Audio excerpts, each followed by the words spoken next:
Bamako, journée nationale de la diplomatie russe. L'ambassadeur de Russie au Mali a organisé une réception pour l'occasion. La coopération russo-malienne saluée en présence du ministre de la Défense et des anciens combattants, le colonel Sadio Camara et plusieurs hautes personnalités. Mariam Kone, Aloubé Kone, compte rendu. Instituée par le président de la Fédération de Russie, Vladimir Poutine, en 2002, la Journée nationale de la diplomatie est une fête des diplomates russes travaillant dans les ambassades du monde entier. Ces diplomates travaillent souvent dans un environnement politique très difficile. Les diplomates russes avons toujours promu un agenda positif visant à joindre nos efforts à ceux qui partagent les mêmes idées pour trouver une solution juste aux problèmes internationaux communs sur la base d'un juste équilibre des intérêts. Une telle politique, fondée sur les normes universelles reconnues du droit international et surtout sur les principes de la Charte des Nations Unies, bénéficie d'un large soutien au sein de la communauté internationale. Cela nous permet de développer une coopération égale et mutuellement bénéfique avec des États amis en Afrique, en Eurasie et en Amérique latine.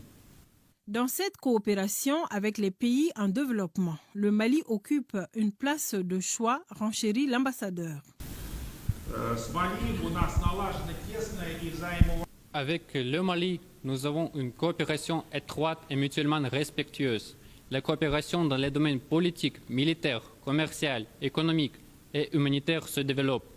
L'année dernière, 2 conversations téléphoniques ont eu lieu entre le président russe Vladimir Poutine et le président malien, le colonel Assimi Goïta, ainsi que 2 rencontres entre nos ministres des Affaires étrangères. À noter que plusieurs personnalités ont pris part à cette célébration, dont le ministre de la Défense et des anciens combattants, colonel Sadio Camara.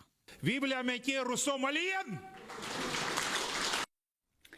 Le président du Conseil national de la transition est arrivé cet après-midi en Guinée-Conakry. Le colonel Malick Diaw répond ici à une invitation de son homologue à participer aux festivités de l'an du CNT de la Guinée-Conakry.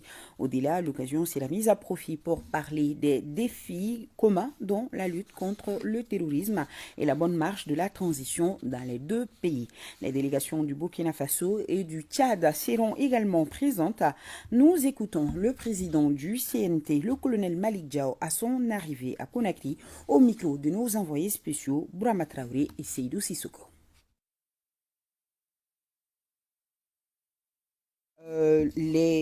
La réaction donc du colonel Malick Diaw à son arrivée en Guinée-Conakry au cours de cette édition. Le comité indépendant de suivi et évaluation de la mise en œuvre des recommandations des assises nationales de la réforme